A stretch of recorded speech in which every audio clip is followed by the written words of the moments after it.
Sometimes mistakes provide us with opportunities. Today we're going to talk a little bit about that. What's happening, podcasters? This is 1000 Podcasters, and I'm Brian Ensminger. I'm a podcaster and a podcast editor, and I want to see you be successful with your podcast.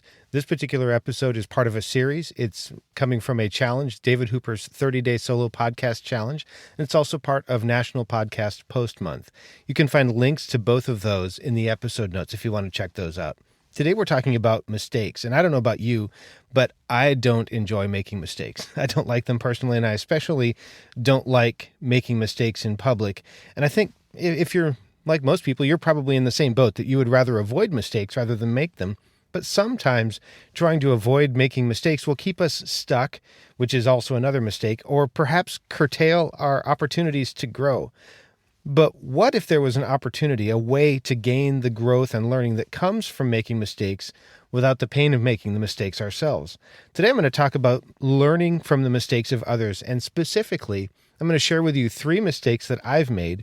My hope in sharing this is that you will be able to avoid some of these mistakes if you haven't made them already, so that you can bypass some of that and skip some of the pain that I had to go through. And even if you have, maybe you can commiserate with me a little bit on some of the mistakes that you've made, and we can share our learnings together. So I'm going to share these 3 mistakes with you. The first of them was when I was getting started with my first podcast, the Engaging Missions Show. I've talked about this a little bit before, but one of the things that I recommend people do is that they choose one person to be their guide, and then they follow that person's advice. And for the most part, I did that. I know I've shared about this just a couple of days ago in terms of launching the show and some of that stuff, but one of the things that I think I did wrong was I also got some additional advice from somebody else, and that other person recommended a microphone that ended up being a bad choice for me. Frankly, it was not a great microphone anyway.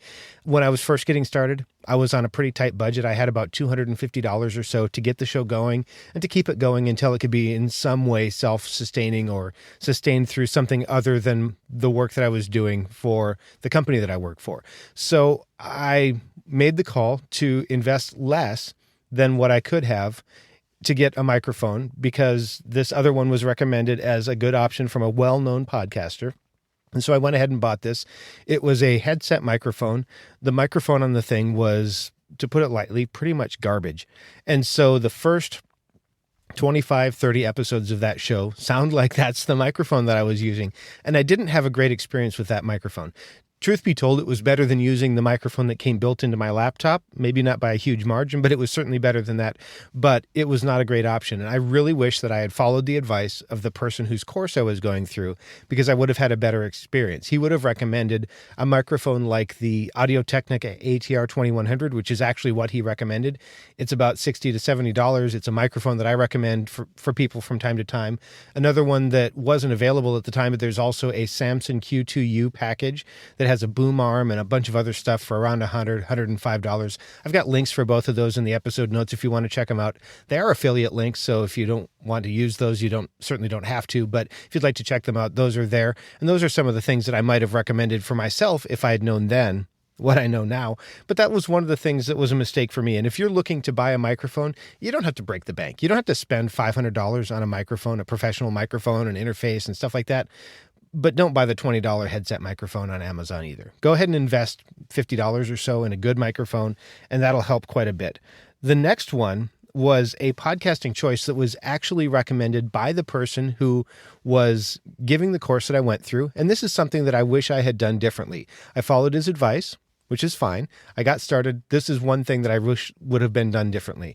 The recommendation at the time was to separate out the place that was holding the media files, the audio files for my podcast, and the way I was submitting that to the various directories. In technical terms, this would be, one is the media hosting company, and the other is providing the RSS feed. Now, if that's all technobabble, don't worry about it. But what ended up happening was I used Libsyn to host the media files. Perfectly good company, very happy with them. And then through my WordPress website, I used a plugin called the Blueberry PowerPress plugin to provide the information to the various media or various podcast directories like Apple Podcasts and the other places like that. And this is absolutely fine. It's just more complex than it needed to be. Looking back, I wish that I would have either chosen Libsyn or blueberry. Neither one of them are a bad choice. Neither of them in my mind are the wrong choice. What I wish I had done though is just gone with one solution rather than taking two and blending them together, because that created some complexity that frankly I didn't really need. And the third mistake, and this is a mistake that I've made multiple times, it's one that I continue to struggle with, and it's this.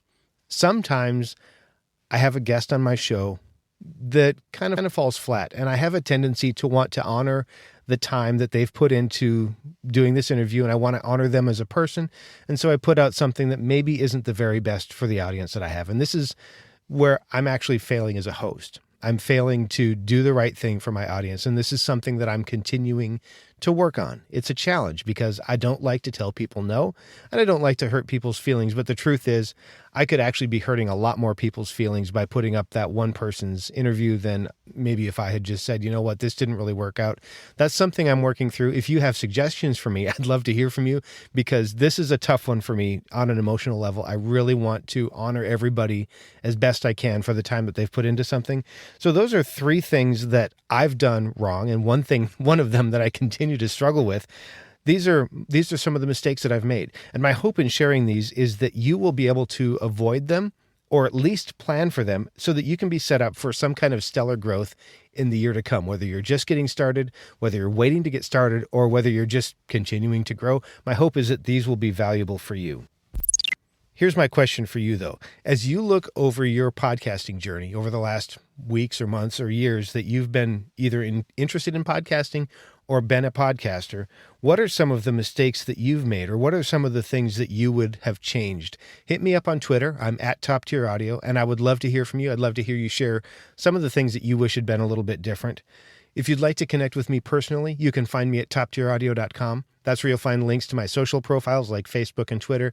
You'll also find ways to send me an email or to connect with me if you'd like to talk about a consultation, or perhaps setting up some editing, or just talk to me about getting your show launched. All of that is at toptieraudio.com. Thanks so much for listening. Now go out there and make a great podcast.